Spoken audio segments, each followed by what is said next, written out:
दोस्तों Skyler matric tutorial में आप सभी का स्वागत है।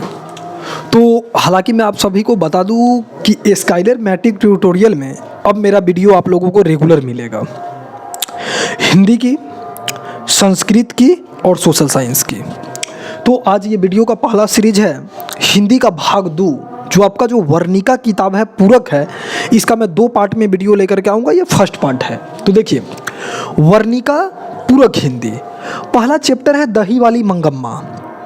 आपको पता है कि दही वाली मंगम्मा जो पाठ जो है, तो दही वाली मंगम्मा पाठ के लेखक है श्रीनिवास। दही वाली मंगम्मा चैप्टर के लेखक कौन है? श्रीनिवास है। दही वाली मंगम्मा पाठ के लेखक श्रीनिवास है और श्रीनिवास का पूरा नाम है मास्ती वेंकटेश अयंगर। श्रीनिवास का पूरा नाम क्या है? मास्ती वेंकटेश अयंगार। तो इतना ध्यान देना कि दही वाली मंगम्मा पाठ के लेखक श्रीनिवास है। कौन है? श्रीनिवास है। श्रीनिवास का पूरा नाम क्या है? तो मास्ती यानी कि वेंकटेश अयंगार इनका पूरा नाम है। और देखो, ये जो श्रीनिवास थे, इनका जो जन्म हुआ था ये 6 जून 1891 ईस्वी को कर्नाटक में हुआ था। श्रीनिवास का जन्म कब हुआ? 6 जून 1891 ईस्वी को कर्नाटक में हुआ। और ये जो दही वाली मंगम्मा जो है, मतलब ये देखोगे तो कन्नड़ भाषा में ये लिखा गया, यानी कि कन्नड़ कहानियों से ये लिया गया। श्रीनिवास जी का एक किताब है कन्नड़ कहानियाँ, उससे दही वाली मंगम्मा लिया गया है। और पूछे कि दही वाली मंगम्मा का हिंदी अनुवाद किसने किया? तो B.R. नारायण ने। किसने किया? B.R. नारायण ने। यानी कि दही वाली मंगम्मा पाठ का हिंदी अनुवाद लेखक B.R. नारायण ने किया। दही वाली मंगम्मा पाठ में कौन कौन पात्र हैं? तो देखिए, मैं आपको बताता हूँ। इसका मुख्य पात्र है मंगम्मा। जो मंगम्मा जो है, जो क्या है, विधवा औरत है। और आप जानते हैं मंगम्मा का पति मर चुका है, वह दही बेचने का काम कर रही है। मंगम्मा का एक बेटा है और एक पुतोहू है नंजम्मा, जिसे मंगम्मा का विवाद भी हो जाता है, और एक छोटा सा पोता है। तो दही वाली मंगम्मा के जो मुख्य पात्र है, मंगम्मा है जो मुख्य पात्र है, जो विधवा औरत है और दही बेचने का काम करती है। दूसरा है मंगम्मा का बेटा, और तीसरा है मंगम्मा की बहू नंजम्मा। मंगम्मा की बहू का क्या नाम है? नंजम्मा। और मंगम्मा का पोता। और क्या है? मंगम्मा का पोता। और आप जानते हैं कि मंगम्मा की बहू में और मंगम्मा में विवाद होता है ना, और फिर बाद में उसके पोते के द्वारा उस विवाद को सुलझा दिया जाता है। तो इसमें मैं आपको बता दूं, इस पात्र में देखिएगा तो एक पात्र और है रंगप्पा। कौन है? रंगप्पा। और पूछता है आपके एग्जाम में कि रंगप्पा कौन था? तो आप बताइएगा कि रंगप्पा जो था वह एक जुआरी था। एक जुआरी था, एक शराबी किस्म का व्यक्ति था। और वह जो रंगप्पा जो था, और रंगप्पा एक जुआरी था, शराबी किस्म का।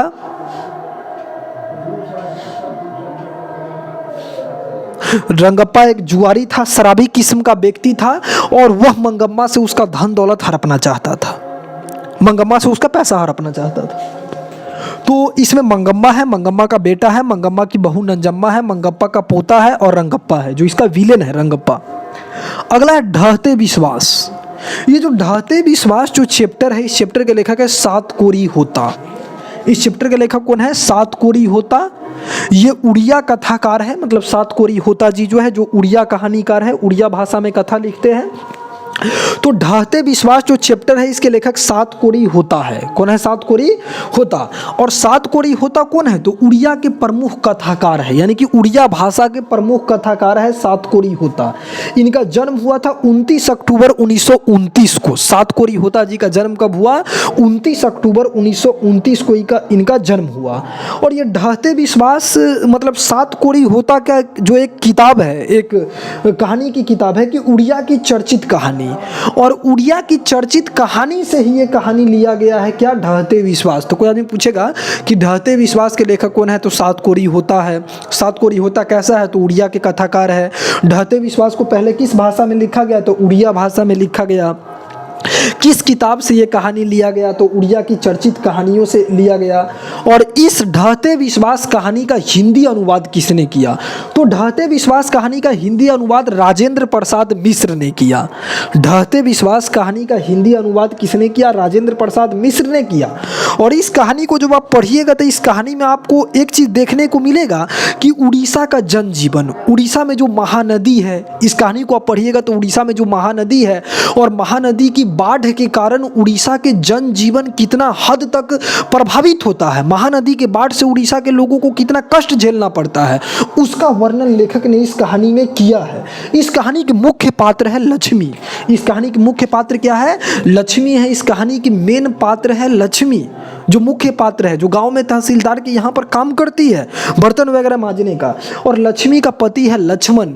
लक्ष्मी की घर की आय बहुत कम है, लक्ष्मी एक गरीब औरत है, थोड़ा बहुत खेती बाड़ी है, लेकिन उससे उसका गुजारा नहीं हो पाता है। इसीलिए लक्ष्मण जो लक्ष्मण कलकत्ता में नौकरी करता है। लक्ष्मण कहाँ नौकरी करता है, कलकत्ता में। तो पूछेगा कि लक्ष्मी का पति कौन था, तो आप बता सकते हो अपना मन से कि लक्ष्मी का जो पति था वह लक्ष्मण था। और लक्ष्मण क्या करता था, लक्ष्मण कलकत्ता में नौकरी करता था। और आप जानते हैं कि लक्ष्मी का पति अच्युत जो है, जो लक्ष्मी का यानी कि बड़ा लड़का है।